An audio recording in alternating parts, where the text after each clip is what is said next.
सिमेज, सबसे ज्यादा छात्र, सबसे ज्यादा गोल्ड मेडल्स और सबसे ज्यादा प्लेसमेंट्स। Call now. नमस्कार, हमारा नाम है समरीन और आपने देखना शुरू कर दिया है लाइव सिटीज।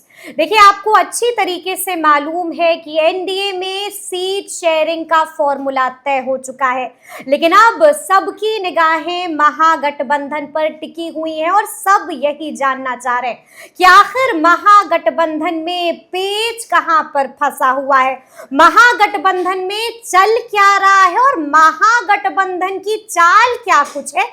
यही इस वीडियो में हम समझने की कोशिश करेंगे। तो एक बार फिर से इस मुद्दे पर सीधी बातचीत करने के लिए हमारे साथ सीनियर जर्नलिस्ट ज्ञानेश्वर जी हैं।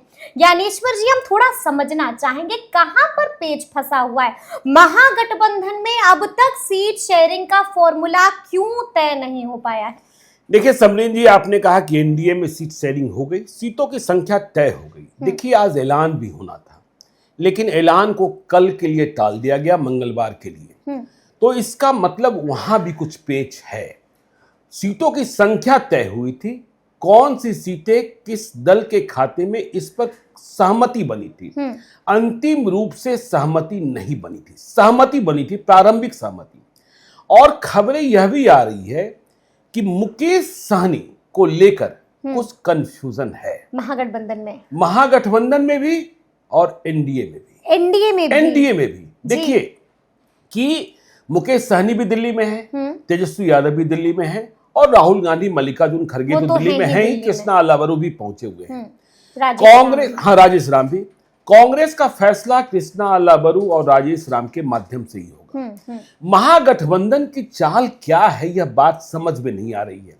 देखिए, आज राउज एवेन्यू कोर्ट में लालू यादव, तेजस्वी यादव, राबड़ी देवी के खिलाफ आईआरसीटीसी घोटाले में चार्ज फ्रेम हो गया। बिल्कुल। तो अब देखिए, खबर आ रही थी कि शाम को मुलाकात होनी है राहुल गांधी, मल्लिकार्जुन खड़गे से। दिल्ली इस बात को भी पुष्ट नहीं कर रहा है। हमारे रिपोर्टर लगातार, धीरज जो हैं, वह पीछा कर रहे हैं कि मुकेश सहनी और तेजस्वी यादव में मुलाकात हुई कि नहीं हुई। बिल्कुल, इस बात का कंफर्मेशन नहीं है, ठीक है ना। तो फिर मुकेश सहनी कर क्या रहे हैं? तेजस्वी यादव से नहीं मिल रहे हैं तो किससे मिल रहे हैं, यह भी बड़ा सवाल है। और मुकेश सहनी लुटियंस में क्लैरिजेस होटल में रहते थे, एक 5 सितारा होटल है, जिसका जिक्र आपने बीते दिन भी किया। जिसका जिक्र हमने बीते दिन भी किया था। इस बार कहीं सफदरजंग इलाके में रह रहे हैं, जिसकी जानकारी वहां के पत्रकारों को भी ठीक से नहीं लग रही है, ठीक है ना जी। अब देखिए, महागठबंधन की चाल इसलिए और उलझी हुई दिखाई पड़ रही है क्योंकि यह तो मुकेश सहनी, तेजस्वी यादव, मतलब आरजेडी और कांग्रेस दिल्ली में, और इधर पटना में माले देखिए एक मजबूत घटक दल है। बिल्कुल। और उसके कारण महागठबंधन का स्ट्राइक रेट बढ़ता है। हम बार बार कहते हैं डेडली कॉम्बिनेशन हो जाता है। तो आज माले ने सिंबल बांटना शुरू कर दिया। बिल्कुल। जी। घोसी से रामबली सिंह यादव को सिंबल दे दिया गया। यहाँ पालीगंज से संदीप सौरभ को दे दिया गया, दुमराव से दे दिया गया, तो अजीत कुशवाहा को। तो अब देखिए, माले भी तन गई। और क्या बातें हुई थी? यदि माले ने घोसी का सिंबल रामबली सिंह यादव को दे दिया, माले एक अनुशासित पार्टी और वहां फैसला बहुत सोच समझ कर लिया जाता है। तो इसका मतलब ये है कि जगदीश शर्मा के बेटे राहुल शर्मा टिकट कटा नहीं कटा, यह अभी हम नहीं कहेंगे, लेकिन उनकी उलझने बढ़ गई क्योंकि आरजेडी ने सिंबल नहीं दिया। बिल्कुल। दोनों ने नामांकन का पर्चा भरने का ऐलान कर रखा है। और यदि इस लड़ाई को समाप्त नहीं करा पाए तेजस्वी यादव, लालू यादव, और यदि जगदीश शर्मा की बेइज्जती हुई, तो मगध में, या यूं कहें कि जो ऑपरेशन भूमियार की कोशिश में तेजस्वी यादव लगे हैं, लालू यादव लगे हैं, ऑपरेशन भूमियार, देखिए कितनी संख्या में इस बार भूमियारों को टिकट दिया जा रहा है। तो जगदीश शर्मा यदि बेइज्जत हुए, यदि हम लगा रहे हैं, तो ऑपरेशन भूमियार पंक्चर हो जाएगा, फ्लॉप हो जाएगा, नहीं पंक्चर हो जाएगा। और इसके आपको दुष्परिणाम सामने आने लगेंगे। देखिए, जगदीश शर्मा और लालू यादव में दोस्ती के रिश्ते हैं, याराना रिश्ते हैं। दोनों एक साथ चारा घोटाले में फंसे। नीरज कुमार जेडीयू के मुख्य प्रवक्ता, जब बिहार में एनडीए अभी भी एनडीए की सरकार है, तो नीरज कुमार लालू यादव का कैदी नंबर बताते हैं जी। लेकिन जब जगदीश शर्मा जेडीयू में थे तो कैदी नंबर नहीं बताते थे। तो जगदीश शर्मा लालू यादव और इसी कारण राहुल शर्मा की एंट्री हुई। देखिए, हम यह नहीं मानते हैं कि राहुल शर्मा और तेजस्वी यादव दोनों नजदीक हैं। लालू यादव और जगदीश शर्मा करीब हैं। हाँ, जगदीश शर्मा करीब हैं। और इस बात की जानकारी भी हमें है कि देखिए, मनमुटाव था, दूरियां थी, लेकिन राहुल शर्मा का टिकट 5 दिनों पहले जेडीयू ने भी कंफर्म कर दिया था। अच्छा। ललन सिंह की ओर से कंफर्म कर दिया गया था कि घोसी राहुल शर्मा ही लड़ेंगे। लेकिन रिश्ते कब से खराब हो गए थे? 2019 के चुनाव के बाद से ही रिश्ते खराब होने लगे थे, क्योंकि 2024 के चुनाव में राहुल शर्मा को चुनाव लड़ाने का वायदा जेडीयू ने किया था और टिकट चंदेश्वर चंद्रवंशी को दे दिया गया था। आपको यह भी जानकारी हमने पहले भी बताया है कि जब ये खबरें आई कि कल, मतलब जो बीत गया है, कि राहुल शर्मा जगदीश शर्मा आरजेडी में शामिल हो रहे हैं, तो नीतीश कुमार ने जगदीश शर्मा को फोन भी किया था और बात भी की थी। जगदीश शर्मा ने कहा कि मैं कैसे मान लूं और कैसे मानता कि मैं जदयू में हूं। बिल्कुल। 2019 के लोकसभा चुनाव के बाद मुझे कभी पूछा गया, मुझे किसी कार्यक्रम की जानकारी दी गई?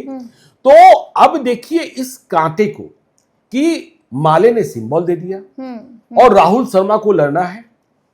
तो यदि इस कांटे को नहीं निकाल पाए लालू यादव और तेजस्वी यादव, गले की फांस, हाँ गले की फांस, क्योंकि आपको पता है कि जब राहुल शर्मा उधर चले गए तो जिनके जेडीयू में आने पर रोक लगी हुई थी, अरुण कुमार जी, उन्हें शामिल कराया गया। बिल्कुल। ललन सिंह ने स्वागत किया। ललन सिंह और चंदेश्वर चंद्रवंशी को गले मिलाया गया और ऋतुदास सिन्हा, अरुण कुमार के बेटे, उनके नाम का ऐलान हो ही जाना है कि वह घोसी में जेडीयू के उम्मीदवार होंगे।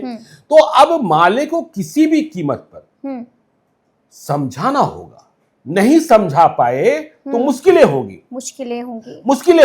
और जगदीश शर्मा का प्रभाव सिर्फ घोसी में नहीं, पूरे जहानाबाद में, गया जिले में यह आपको दिखाई पड़ेगा। देखिए, लोग कह रहे थे कि जो मसौरी की राजद विधायक है रेखा पासवान, उनके खिलाफ एंटी इनकम्बेंसी है। बिल्कुल। उनके खिलाफ नारे भी लगे थे, लेकिन लोगों ने कहा कि जगदीश शर्मा आ गए हैं तो कुछ भूमियार मतों का इजाफा हो जाएगा। तो यह भी समझ लीजिए कि यदि यह कांटा नहीं निकला तब भी वहां राहुल शर्मा चुनाव लड़ेंगे, तब भी वहां राहुल शर्मा चुनाव लड़ेंगे। तब क्या स्थिति होगी और क्या कहा जाएगा कि भाई लालू यादव और तेजस्वी यादव बिना सहयोगी की सहमति के और या इतने सक्षम नहीं है कि जो फैसला कर ले उसे कार्यान्वित भी करा दे। देखिए, बोगो सिंह को शामिल कराया गया मटिहानी में, और बोगो सिंह शामिल तो हो गए और वह नामांकन का पर्चा भी दाखिल कर रहे हैं, लालटेन थाम लिया है, लेकिन वह सीट भी लेफ्ट ने भी छोड़ा नहीं है। जी। पालीगंज की लड़ाई फंसी हुई थी। हाँ। पालीगंज में राजद चुनाव लड़ना चाहता है। दीनानाथ सिंह यादव पटना जिला राजद के अध्यक्ष हैं, ठीक है, पूर्व विधायक हैं, तो उन्हें लालू यादव ने कह रखा था। और संदीप सौरभ को आज सिंबल दे दिया गया। संदीप सौरभ को सिंबल मिल गया। तो यह लड़ाई आगे बढ़ती जा रही है। अब तक देखिए, मोकामा में अनंत सिंह के खिलाफ किसे लड़ाया जाएगा, क्योंकि सूरजभान सिंह रोज आजकल कर रहे हैं। बिल्कुल, जी। अब भी वह पशुपति पारस के साथ खड़े दिखते हैं। तो अनंत सिंह के साथ जो मोकामा की लड़ाई है वह आसान लड़ाई नहीं है। अब देखिए कहां ये जो ऑपरेशन भूमियार चल रहा है ना, इसलिए हम करें जगदीश शर्मा की बेइज्जती हुई तो बड़े बड़े पेड़ धरेंगे। अब देखिए वैशाली की लड़ाई, वैशाली में कांग्रेस के संजीव सिंह को चुनाव लड़ना है। ठीक है, कांग्रेस के संजीव सिंह को चुनाव लड़ना है। 2020 में भी उन्होंने चुनाव लड़ा था और वह कांग्रेस के ताकतवर नेता डीके शिव कुमार के बहुत करीबी हैं। लेकिन तेजस्वी यादव ने शामिल करा लिया अजय कुशवाहा को एलजेपी से। और अब कहा जा रहा है कि संजीव कुमार इतने करीबी हैं, संजीव सिंह इतने करीबी हैं डीके शिव कुमार के, तो वह उन्हें कर्नाटक ले जाएं, वहां से उन्हें राज्यसभा में भेज दें। दूसरा तर्क यह दिया जा रहा है कि वैशाली में भी महागठबंधन का उम्मीदवार भूमियार होगा और लालगंज में भी मुन्ना शुक्ला की बेटी अब पत्नी या लड़ेगी, पत्नी हाँ, लड़ेगी, यह हाँ। कैसे संभव होगा? तो ये लड़ाई जो है ना, इस लड़ाई का अंत कैसे होगा? क्योंकि देखिए कोई बात बनती ही नहीं दिखाई पड़ रही है। बिल्कुल। मुकेश सहनी से बातें नहीं हो रही है, मुलाकात भी नहीं हो रही है। मुलाकात की खबर नहीं है, मुलाकात की खबर नहीं है। और मुकेश सहनी यदि चले गए महागठबंधन से, तो महागठबंधन का भट्टा बैठ गया। भट्टा बैठ जाएगा। हाँ, भट्टा बैठ जाएगा ना, जी। क्योंकि देखिए मुकेश सहनी महागठबंधन में है, इसलिए इस बात की उम्मीद है कि 32% का जो स्थायी वोट बैंक है वो बढ़ेगा। उसमें अति पिछड़ी जाति में मल्लाह और निषाद कुछ जुड़ेंगे और वह आगे जाएगा। लेकिन यदि मुकेश सहनी से बात बिगड़ गई, बात टूट गई, तो फिर यह जो मल्लाह और निषाद जाति है ना, वह राजद से बदला लेगा। बदला लेगा। बदला लेगा ना, बदला लेगा ना, जी, कि आपने उसके नेता को बेइज्जत कर दिया। आप कहते रहे कि बड़े भाई हैं, आप साथ साथ मछली खाते रहे, आप डिप्टी सीएम की बातें भी करते रहे। यदि डिप्टी सीएम की बातें लगातार मुकेश सहनी कर रहे थे और पहली बार जब उन्होंने कही थी, तो तेजस्वी यादव रोक सकते थे, रोक सकते थे, मना कर देते। तो अब मुकेश सहनी को लेकर कई तरीके के कयास चल रहे हैं। मुकेश सहनी के रिश्ते किससे किससे हैं बताने की जरूरत नहीं है। हाँ, बिल्कुल, अपने ही कॉन्क्लेव में, लाइव सिटी के कॉन्क्लेव में बिहार की बात में अपना पॉलिटिकल गुरु बोल दिया है, अमित शाह को पॉलिटिकल गुरु। और मुझे 2020 भी याद है, मौर्या होटल की घटना भी याद है, और वो फोन कॉल भी आपको याद। हाँ, फोन कॉल भी, कि मौर्या होटल से निकले जब उनका कार्यालय फ्रेजर रोड में हुआ करता था, उस मॉल के बगल में उनके पास अमित शाह का कॉल आ गया था। तो यदि मुकेश सहनी इधर उधर होते तो सबसे बड़ा नुकसान महागठबंधन को होगा। क्योंकि जो वोट बैंक घटेगा, बदले की भावना, बदले की भावना। लेकिन अब तो दरवाजा इंडिया में बंद है ना मुकेश सहनी के लिए। नहीं, आप कैसे कर सकते हैं? आप कैसे कर सकते हैं? सीटों का बंटवारा हो चुका है। नहीं, 2020 में भी सीटों का बंटवारा हो गया था, तब मुकेश सहनी की एंट्री हुई थी, तब मुकेश सहनी की एंट्री हुई थी। क्योंकि मुकेश सहनी, यदि देखिए मुकेश सहनी के लिए दरवाजे परसों तक खुले हुए थे, परसों तक खुले हुए थे, ठीक है ना, जी, परसों तक खुले हुए थे, जब तक बंटवारा नहीं हुआ नहीं था। भाई, मुकेश सहनी को परसों सवेरे तक कहा गया था आ जाइए, आ जाइए, आ जाइए, ठीक है ना। लेकिन मुकेश सहनी ज्यादा बार्गेन कर रहे थे, ज्यादा बार्गेन कर रहे थे और कह रहे थे कि हम लालू यादव के सामाजिक न्याय को मानते हैं और हम तेजस्वी यादव की सरकार बनाएंगे। तो जब इन्होंने मना कर दिया, तब फिर ऐलान हो गया, शाम में ऐलान हो गया। हाँ। जब मुकेश सहनी फ्लाइट पकड़ने पटना एयरपोर्ट जा रहे थे, तो संजय झा ने हैंडल एक्स पर इस बात का ऐलान किया कि सीट शेयरिंग हो गई। यह ऐलान इसलिए हुआ ताकि मुकेश सहनी का दबाव महागठबंधन में कम हो जाए।